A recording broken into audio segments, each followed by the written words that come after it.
নমস্কার, astrology solution চ্যানেলে সকলকে স্বাগত। আশা করি সকলে ভালো আছেন।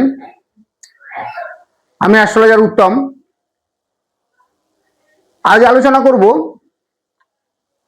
জন্মছকের যে 12টি ভাব আছে, এই 12টি ভাবের মধ্যে কোন ভাবে রবি কিরূপ শুভ বা অশুভ ফল দিয়ে থাকেন। রবি আমাদের জীবনে অনেক রকম প্রভাব ফেলে থাকে, শুভ প্রভাবও ফেলে, অশুভ প্রভাবও ফেলে। তা কোন ভাবে, কোন স্থানে রবি কি রকম শুভ বা অশুভ প্রভাব ফেলে থাকে, সেই বিষয় নিয়ে আজ আমরা আলোচনা করব। তবে যারা এখনো চ্যানেলটি সাবস্ক্রাইব করেনি, অবশ্যই চ্যানেলটি সাবস্ক্রাইব করে বেল আইকনটি প্রেস করে অল অপশনটাকে প্রেস করে রাখবেন, যাতে এই ধরনের ভিডিওগুলো আপনারা সবার আগে পেতে পারেন। এবং যারা ফেসবুক থেকে দেখছেন তারা অবশ্যই চ্যানেলটি লাইক, ফলো ও শেয়ার করে অপরকে দেখার সুযোগ করে দেবেন। এই জ্যোতিষশাস্ত্রে রবি হচ্ছে আত্মা, শক্তি বা কর্তৃত্বের প্রধান কারক গ্রহ হচ্ছে এই রবি।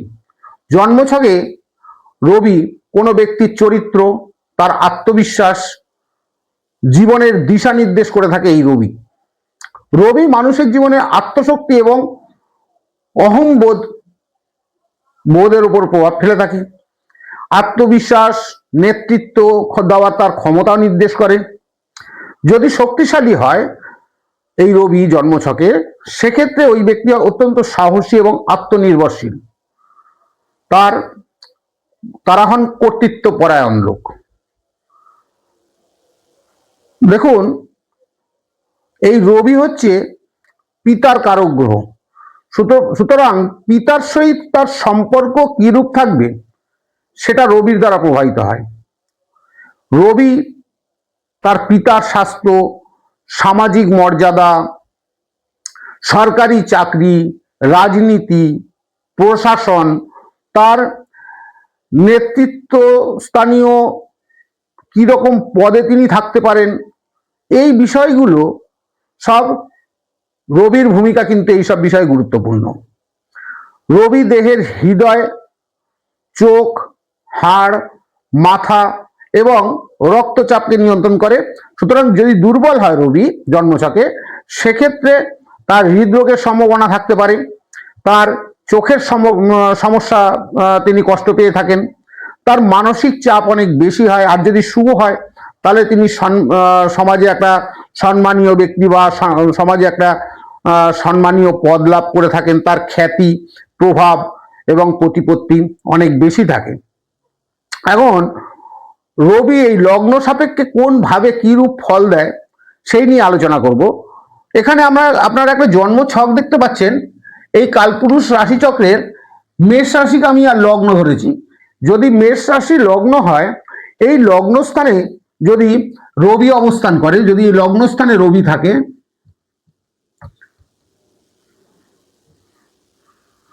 সেক্ষেত্রে এইসব ব্যক্তির নেতৃত্ব গুণ অনেক বেশি থাকে, তাদের মধ্যে আত্মবিশ্বাস বেশি থাকে, তারা খ্যাতি অর্জন করতে সক্ষম হন এবং এদের মধ্যে প্রশাসনিক ক্ষমতা এবং প্রশাসনিক দায়িত্ব কর্তব্য পালনের একটা সম্ভাবনা থাকে।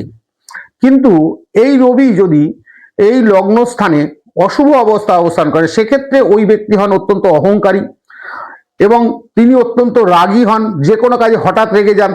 সেই জন্য তার কর্মক্ষেত্রে হোক বা সমাজে হোক, পরিবারে হোক, একটা সমস্যা তৈরি হওয়ার সম্ভাবনা থাকে। তার চোখের সমস্যায় তিনি কষ্ট পেয়ে থাকেন বা মাথার সমস্যা, এইগুলো হয়ে থাকে এবং পিতার সহিত তার মতভেদ, মতপার্থক্য হয়ে থাকে এবং পিতার সহিত প্রায় ঝগড়া, অশান্তি এগুলো লেগে থাকে। এই লগ্নস্থান হচ্ছে 1 নম্বর স্থান। এই 2 নম্বর স্থান অর্থাৎ বৃষ রাশি হচ্ছে 2য় স্থান।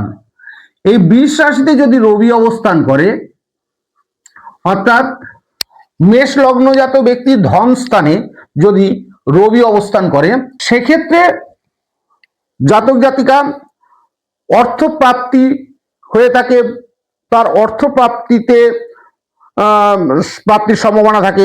সমাজে তিনি প্রভাবশালী হয়ে থাকেন এবং তার বাক শক্তি অর্থাৎ কথা বলার তার ভঙ্গিমা অত্যন্ত প্রখর হয়ে থাকে, তিনি কথার দ্বারা যে কোনো মানুষকে নিজের আপন করে নিতে পারেন। কিন্তু এই ধনস্থানে যদি রবি অশুভ অবস্থায় অবস্থান করে সেক্ষেত্রে তার ভাষা হয় কঠোর এবং রুক্ষ। সেই কঠোর এবং রুক্ষ ভাষার কারণে শত্রু তৈরি হওয়ার সম্ভাবনা থাকে, পারিবারিক অশান্তি বা চোখ বা দাঁতের বিভিন্ন রকম সমস্যা দেখা দিতে পারে। এই মেষ লগ্ন জাতির ব্যক্তি তৃতীয় স্থান হচ্ছে মিথুন রাশি।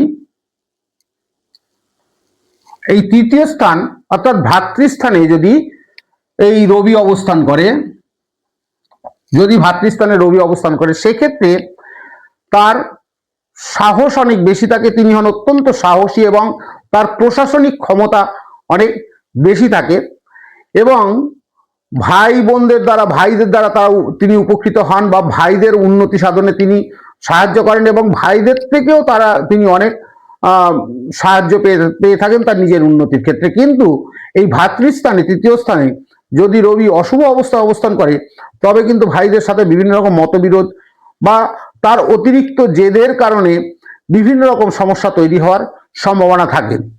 চতুর্থ স্থান অর্থাৎ মাতৃস্থান, চতুর্থ স্থান হচ্ছে মাতৃস্থান। এই মাতৃস্থানে যদি রবি অবস্থান করে সেক্ষেত্রে তার নিজস্ব বা সরকারি বাড়ি গাড়ি এগুলো হতে পারে বা ভালো সরকারি কোয়ার্টার পাওয়ার বা সরকারি গাড়ি পেতে পারেন বা নিজস্ব গাড়ি বা বাড়ির তার হয়ে থাকে।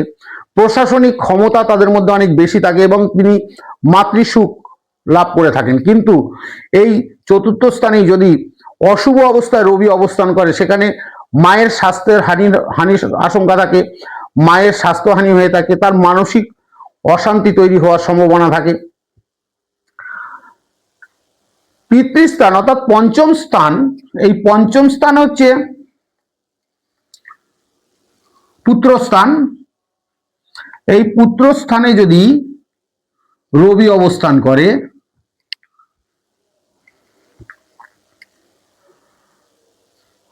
সেক্ষেত্রে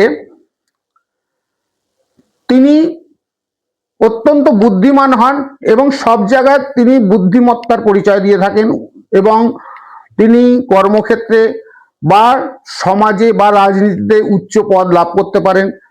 সন্তান সৌভাগ্যে তিনি সৌভাগ্যবান হন বা সন্তানের পদমর্যাদার কারণে তিনি নিজে গর্বিত হওয়ার সম্ভাবনা থাকে।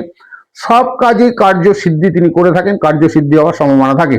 কিন্তু এই অশুভ রবি যদি এই পঞ্চম স্থানে অবস্থান করে সেক্ষেত্রে সন্তানের বিষয়ে তার দুশ্চিন্তার কারণ হতে পারে বা অহংকারজনিত কারণে তার শিক্ষার ক্ষেত্রে বাধা সৃষ্টি হওয়ার সম্ভাবনা থাকে বা শিক্ষার ক্ষেত্রে এই অহংকারজনিত কারণে সমস্যা তৈরি হওয়ার সম্ভাবনা থাকে।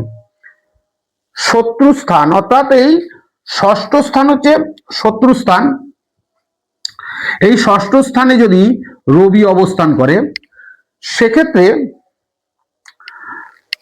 সহজেই তিনি শত্রুকে জয় করে থাকেন। যদি রবি শুভ অবস্থায় অবস্থান করে মামলা মকদ্দমা বা আইনি সমস্যা থেকে তিনি সহজেই মুক্তি পান, মামলা মকদ্দমায় তিনি জয়লাভ করতে পারেন, সরকারি চাকরির সম্ভাবনা থাকে। কিন্তু এই ষষ্ঠ স্থান হচ্ছে অশুভ স্থান। এই অশুভ স্থানে যদি এই রবি অবস্থান করে সেক্ষেত্রে ওই ব্যক্তির হৃদরোগের সম্ভাবনা থাকে বা রক্তচাপ জনিত বিভিন্ন রকম সমস্যা তৈরি হতে পারে, শত্রুর কারণে ক্ষতিগ্রস্ত হওয়ার সম্ভাবনা থাকে। সপ্তম স্থান, এই হচ্ছে সপ্তম স্থান তুলা রাশি। এই সপ্তম স্থানে যদি রবি অবস্থান করে সেক্ষেত্রে তার দাম্পত্য সুখ তিনি লাভ করে থাকেন যদি রবি শুভ অবস্থায় অবস্থান করে এবং তিনি প্রভাবশালী জীবনসঙ্গী পেয়ে থাকেন এবং ব্যবসায়িক ক্ষেত্রে বিশেষ করে যদি পার্টনারশিপ ব্যবসায় অর্থাৎ যৌথ ব্যবসা করে থাকেন সেক্ষেত্রে তিনি সাফল্য লাভ করতে পারেন।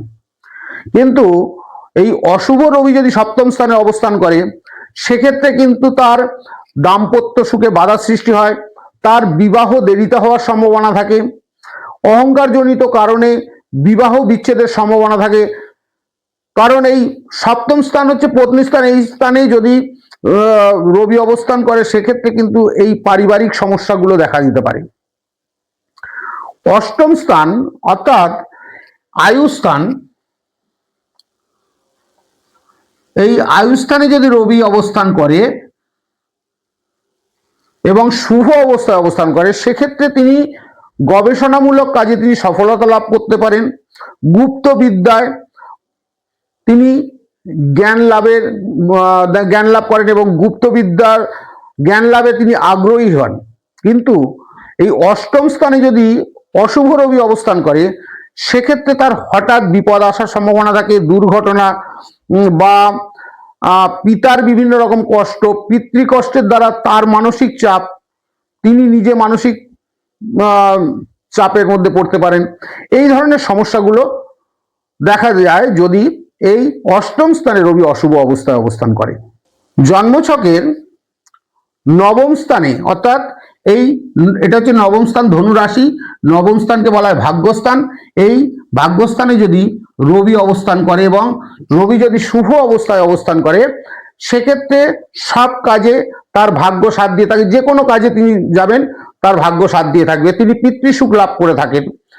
ধর্মীয় বিষয়ে তার একটা ধর্মীয় প্রবণতা থাকে, তিনি রাজতুল্য সম্মান লাভ করেন। সেক্ষেত্রে তিনি যদি কোনো রাজনীতিবিদ হন বা কোনো সরকারি চাকরিদার সেক্ষেত্রে তিনি উচ্চ পদ লাভ করতে পারেন, সেক্ষেত্রে তার ভাগ্য সাথ দিয়ে থাকে। কিন্তু ওই অশুভ রবি যদি এই ভাগ্যস্থানে অবস্থান করে তখন পিতার সহিত মতবিরোধ বা ভাগ্যে বিভিন্ন রকম বাধা, কোনো কাজ ধরুন করতে গেলেন আপনি প্রচন্ড চেষ্টা করেন কিন্তু দেখবেন হঠাৎ একটা বাধা এসে গেল, এই ধরনের একটা সমস্যা তৈরি হওয়ার সম্ভাবনা থাকে। দশম স্থান অর্থাৎ কর্মস্থান, এটি হচ্ছে মকর রাশি হচ্ছে দশম স্থান। এই কর্মস্থানে যদি রবি অবস্থান করে সেক্ষেত্রে এই ব্যক্তি সরকারি চাকরি এবং সরকারি উচ্চ পদ লাভ করার সম্ভাবনা থাকে, তাদের প্রশাসনিক ক্ষমতা অনেক বেশি থাকে এবং তিনি সমাজে খ্যাতি ও সম্মান লাভ করে থাকেন। কিন্তু এই অশুভ রবি যদি এই দশম স্থান অর্থাৎ কর্মস্থানে অবস্থান করে সেক্ষেত্রে কিন্তু তার অতিরিক্ত কর্তৃত্ব ফলানোর একটা চেষ্টা থাকে। এই সব কাজে অতিরিক্ত কর্তৃত্ব ফলাতে গিয়েই তার বিভিন্ন রকম সমস্যা তৈরি হতে পারে। কর্মক্ষেত্রে তার শত্রু থাকতে পারে, এই শত্রুর দ্বারা তিনি কর্মক্ষেত্রে বাধা সৃষ্টি হতে পারে বা শত্রুর কারণে ক্ষতিগ্রস্ত হওয়ার সম্ভাবনা থাকে। সুতরাং এদের ওই অতিরিক্ত একটা কর্তৃত্ব ফলানোর চেষ্টা অনেক জায়গায় কর্মক্ষেত্রে বাধা সৃষ্টি করতে পারে। একাদশ স্থান অর্থাৎ এই আয়স্থান, এটি হচ্ছে একাদশ স্থান কুম্ভ রাশি। এই আয়স্থানে যদি রবি অবস্থান করে সেক্ষেত্রে জাতক জাতিকা বড় ধরনের কোনো আর্থিক লাভ করতে পারেন, কেন আয়স্থান হচ্ছে এই একাদশ স্থান। এই একাদশ স্থানে রবি শুভ অবস্থা থাকলে বড় ধরনের কোনো আর্থিক লাভ হওয়ার সম্ভাবনা থাকে বা সরকারি সহায়তা বা সরকারি উচ্চ পদ লাভ করার সম্ভাবনা থাকে বা কোনো উচ্চ পদস্থ তার অফিসার বা বন্ধু বান্ধব কোনো উচ্চ পদস্থ অফিসার হতে পারে, তার দ্বারা তিনি অনেক রকম সাহায্য পেয়ে থাকেন তার উন্নতির ক্ষেত্রে। কিন্তু এই অশুভ রবি যদি এই একাদশ স্থানে থেকে থাকে অর্থাৎ আয় স্থানে থেকে থাকে সেই ক্ষেত্রে তার বন্ধু বান্ধব হয় অহংকারী, সেই কারণে তার বন্ধু বান্ধবের সঙ্গে খুব একটা তাদের মতের মিল থাকে না এবং এদের লোভ অত্যন্ত বেশি থাকে। এই অত্যন্ত লোভের কারণে তিনি ক্ষতিগ্রস্ত হওয়ার সম্ভাবনা থাকে। ব্যয়স্থান অর্থাৎ এই দ্বাদশ স্থান হচ্ছে ব্যয়স্থান। দ্বাদশ স্থানে যদি রবি অবস্থান করে এবং শুভ অবস্থায় অবস্থান করে সেক্ষেত্রে তার বিদেশে চাকরি বা ভিন রাজ্যে চাকরি বা বিদেশে বা ভিন রাজ্যে তার স্থায়ী বসবাসে তিনি সফলতা লাভ করতে পারেন। আধ্যাত্মিক উন্নতি এবং অতিরিক্ত দান ধ্যান তিনি করে থাকেন এবং সৎ কাজে তিনি প্রচুর অর্থ ব্যয় করে থাকেন। কিন্তু এই অশুভ রবি যদি এই ব্যয়স্থানে অবস্থান করে সেক্ষেত্রে তিনি অপ্রয়োজনীয়, যেখানে প্রয়োজন সেই অপ্রয়োজনীয় ব্যয় করে থাকেন, তার আর্থিক ক্ষতির সম্ভাবনা থাকে। তার একটা নিঃসঙ্গতা, সবসময় একটা নিঃসঙ্গতা বোধ করেন এবং চোখের বিভিন্ন রকম সমস্যা দেখা দিতে পারেন। তবে রবির যে শুভাশুভ, শুভ বা অশুভ ফল এগুলো সাধারণত নির্ভর করে রবির নবাংশ বা চন্দ্রের অবস্থান বা অন্যান্য গ্রহের দৃষ্টি বা অন্যান্য গ্রহের অবস্থান এগুলো থেকে, বা রবির অন্তর্দশা বা মহাদশা, এগুলো থেকে এই ফলাফলের কিছুটা পরিবর্তন হতে পারে। বা যদি এই রবি মিত্র রাশিতে অবস্থান করে বা কোনো ত্রিকোণ স্থান বা কেন্দ্রস্থানে অবস্থান করে, সেক্ষেত্রে কিন্তু রবির শুভ ফল পাওয়া যায়। বা শুভ গ্রহের দৃষ্টি বা শুভ গ্রহের সাথে যদি একই রাশিতে এই রবি অবস্থান হয়, সেক্ষেত্রেও কিন্তু শুভ ফল পাওয়া যায়। আবার যদি এই রবি শত্রু রাশিতে অবস্থান করে বা নিচ রাশি, অর্থাৎ তুলা রাশি হচ্ছে নিচ রাশি, এই তুলা রাশিতে শত্রু স্থানে যদি অবস্থান করে এবং অশুভ গ্রহের দৃষ্টি বা অশুভ গ্রহ যদি যুক্ত হয়, সেক্ষেত্রে কিন্তু অশুভ ফল পেয়ে থাকেন। এই জন্মছকে রবি যদি অশুভ অবস্থায় অবস্থান করে বা রবির যদি অশুভ ফল পেয়ে থাকেন, তার কিছু সহজ ঘরোয়া প্রতিকার বলছি, তার জন্য আপনার পয়সা খরচা হবে না, যেগুলো আপনি ঘরেই করতে পারেন। এই ধরনের কিছু প্রতিকার আমি বলবো, সেগুলো আপনারা যদি ঘরে নিয়মিত করেন, এর থেকে অনেক উপকার পাবেন বা এই রবির অশুভ প্রভাব অনেকটাই কমে যাবে। যেমন আপনার প্রতি রবিবার রবির মন্ত্র ওং ঘৃণী সূর্যায় নমঃ, এই মন্ত্রটা 108 বার করে জপ করুন। পিতা বা গুরুজনদের সম্মান করুন, তাদের সেবা করুন, তাদের আশীর্বাদ লাভ করুন। রবিবার দিন আপনারা লাল বস্ত্র পরার চেষ্টা করবেন বা লাল জিনিস, কোনো লাল কাপড় বা লাল কোনো জিনিস কোনো মন্দিরে হোক, কোনো ব্রাহ্মণকে হোক আপনারা দান করুন, এতে আপনারা অনেক শুভ ফল পাবেন। আবার যারা গায়ত্রী মন্ত্র জপ করতে পারেন, তারা অবশ্যই গায়ত্রী মন্ত্র জপ করবেন এবং প্রতিদিন সকালে উঠে রবির উদ্দেশ্যে একটা অর্ঘ্য দান করুন। অর্ঘ্য কি? আপনি একটা সাধারণ তামার পাত্রে একটু লাল ফুল এবং লাল চন্দন দিয়ে সকালে স্নান করে উঠে সূর্যের উদ্দেশ্যে আপনারা নিবেদন করুন, এতেও আপনারা শুভ ফল পাবেন। ভালো জ্যোতিষীর পরামর্শ নিয়ে আপনারা চুনি রত্নটা ব্যবহার করতে পারেন। তবে এই চুনি রত্ন ব্যবহার করার আগে অবশ্যই কোনো ভালো জ্যোতিষীর পরামর্শ নেবেন, আপনার কতটা লাগবে, কি পরিমাণ লাগবে, বা আপনার জন্ম ছক অনুযায়ী কি চুনি লাগবে, এই ধরনের জিনিসগুলো যাতে আপনারা জানতে পারেন, সেই জন্য একটা ভালো জ্যোতিষীর পরামর্শ নেবেন। আর সবার দ্বারা তো এই চুনি একটা মূল্যবান রত্ন কেনা সম্ভব না, সেক্ষেত্রে আপনারা একটা কাজ করবেন, ওই রাস্তার ধারে দেখবেন অনেক গাছগাছড়ার মূল বিক্রি হয়, তাদের কাছে গিয়ে বলবেন বিল্ল মূল দিতে। বিল্ল মূল আপনারা রবিবার দিন লাল সুতো দিয়ে ছেলেরা ডানাতে এবং মেয়েরা বাঁ হাতে ধারণ করুন, একটু দুধ গঙ্গার জল দিয়ে একটু শোধন করে, এতে কিন্তু আপনারা অনেক শুভ ফল পাবেন। এছাড়াও এই রবি একটা জিনিস মনে রাখবেন, এই যদি বিল্লমূল আপনারা ব্যবহার করেন, সেক্ষেত্রে কিন্তু 2 সপ্তাহ পর পর এগুলো চেঞ্জ করবেন, কেননা এর যে কার্যকারিতা বেশি দিন থাকে না। এই 2 সপ্তাহ পর পর আপনারা এটা ফেলে দিয়ে নতুন করে পড়বেন, এতে আপনারা অনেক শুভ ফল পাবেন। এবং আপনার জন্মছকে এই রবির অবস্থান বা রবি কোন ঘরে অবস্থান করছে, তার এই রবি আপনার জীবনে কি রূপ প্রভাব বিস্তার করতে পারে, বা আপনার জীবনে এই রবির অশুভ প্রভাবগুলো আপনার ঘরোয়াভাবে কিভাবে প্রতিকার করবেন, এগুলো জানার জন্য আপনারা কমেন্ট বক্সে জন্ম তারিখ, জন্মস্থান এবং জন্ম সময় লিখুন, অবশ্যই তার উত্তর দেব। আর যারা পুষ্টি, ঠিকুজি, ম্যারেজ ম্যাচিং বা যে কোনো সমস্যার যদি সমাধান করতে চান, সেক্ষেত্রে ডেসক্রিপশন বক্সে আমার হোয়াটসঅ্যাপ নাম্বার দেওয়া থাকবে, সেই হোয়াটসঅ্যাপ নাম্বারে আপনারা যোগাযোগ করতে পারেন। অবশ্যই আপনাদের সাথে আমি যোগাযোগ করে নেব। তবে আজকের আলোচনা এখানেই শেষ করা যাক। নমস্কার।